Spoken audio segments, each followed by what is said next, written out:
BYD, the Chinese giant taking on Tesla, offering cars for as little as $10,000. Canada just did something that has American car dealers losing their minds. On January 16, 2026, Prime Minister Mark Carney walked into Beijing and signed a deal that is sending shockwaves through Detroit, through every Ford dealership, through every GM lot, through every single person in the American auto industry who thought they had time. 49,000 Chinese EVs flooding into Canada at a 6.1% tariff, down from 100%. I'm not exaggerating. This is real. This is happening right now. And the fallout is chaos. This is shadow signal. Let me paint the picture for you. While American politicians were busy slapping tariffs on everything with a Chinese label, while Detroit was celebrating behind their protective wall, Canada just opened a door. And not just any door, a door that leads directly to the most advanced, most affordable, most terrifying automotive technology on the planet, the BYD Seagull. You've heard me talk about it. An electric car that starts at $7,800. Let me say that again, $7,800 for a brand new EV with a 250-mile range, 6 airbags, a 10-inch touchscreen, heated seats, and technology that makes American cars look like they were designed in the Stone Age. For that money in the United States, you get a used Honda Civic with 80,000 miles and a check engine light that won't turn off. And now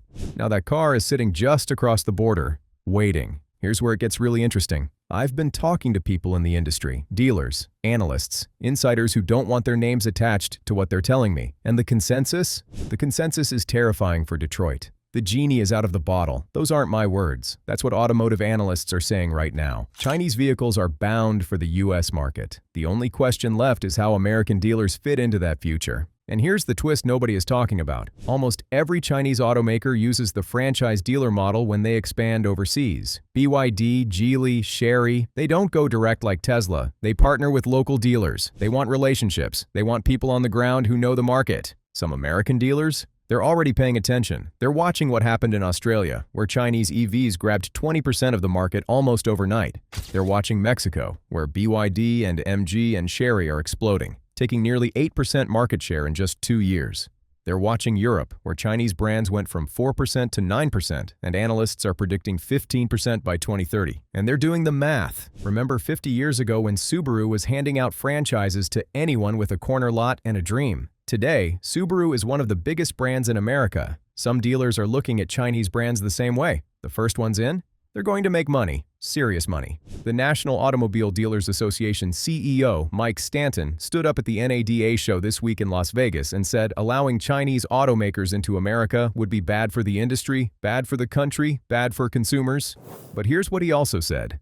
NADA won't interfere if dealers want to add Chinese franchises. Read between the lines. The official position is opposition. But if the wall cracks, if tariffs drop, if there's money to be made, dealers are going to do what dealers do. They're going to sell cars. Meanwhile, Ford CEO Jim Farley is driving around in a Xiaomi SU7. I'm not joking. The CEO of Ford, driving a Chinese electric car for 6 months. And he publicly said he doesn't want to give it up. He called Chinese EVs an existential threat. His exact words to his board member after visiting China were, quote, "John, this is an existential threat." He said Chinese automakers have enough factory capacity to serve the entire North American market, to put every American automaker out of business. He compared it to when Japanese cars invaded in the 1980s, but said this time, it's on steroids. The CEO of Ford is telling you the building is on fire, and Canada just opened a window. Let's talk about what Canada actually gets in this deal, because it's not just cars. 49,000 Chinese EVs in year 1, 70,000 by year 5. Half of those vehicles will cost under 35,000 Canadian dollars, which is about 25,000 US dollars. For context, the average new car in America costs over $48,000. The average new EV costs even more. Canada is about to have $25,000 electric cars with 300-mile range, massage seats, massive screens, and technology that American cars won't have for years. Meanwhile, Americans get to choose between a $50,000 F-150 Lightning that Ford just converted to a hybrid because they couldn't figure out how to make money on it, or a $45,000 Chevy Equinox EV that's somehow still more expensive than a fully loaded Chinese luxury sedan. It's embarrassing. It's genuinely, deeply embarrassing. And the reaction from Washington? Pure panic dressed up as confidence. Transportation Secretary Sean Duffy stood at a Ford factory in Ohio and said Canada will regret this decision. Trade Representative Jamieson Greer called it problematic. They keep talking about cybersecurity concerns and regulations that would make it hard for Chinese cars to operate here. But here's what they're not telling you. President Trump himself said, and I quote, "If you can get a deal with China, you should do that. That's what he should be doing." Then he turned around days later and threatened Canada with 100% tariffs, calling the deal a disaster, saying China is completely taking over Canada. The messaging is chaos. The strategy is non-existent. And while American politicians argue with each other and threaten our closest ally, Chinese automakers are building factories in Hungary, Turkey, Brazil, Indonesia. They're establishing supply chains. They're training workers. They're getting ready. BYD sold over 4 million vehicles last year. They passed Tesla as the world's largest EV maker. They're vertically integrated, meaning they make their own batteries, their own chips, their own software. They have a $17,000 cost advantage over American competitors on every single vehicle they produce. Ford lost $5 billion on EVs last year, $5 billion, and they're still not competitive. So what happens next? The smart money says Chinese cars hit American roads within 3 to 5 years. Maybe sooner if political winds shift. Maybe through Mexico, which is already flooded with Chinese vehicles and shares a border with us. Maybe through Canada, which is now explicitly welcoming them. Maybe through joint ventures with American companies desperate for technology they can't develop themselves.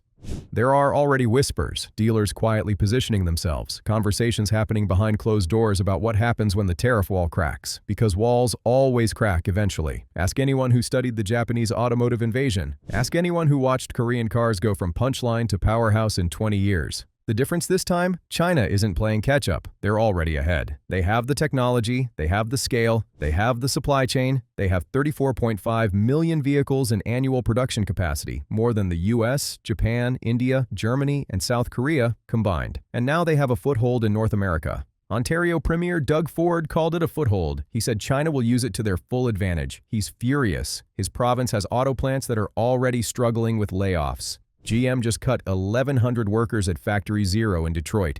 Stellantis is bleeding market share. The American auto industry is not ready for this fight. They know it. Ford's CEO admits it. The analysts confirm it. The numbers prove it. The only thing standing between Chinese automakers and American driveways is a tariff wall that just developed a crack. A crack that leads through Canada. A crack that's only going to get wider.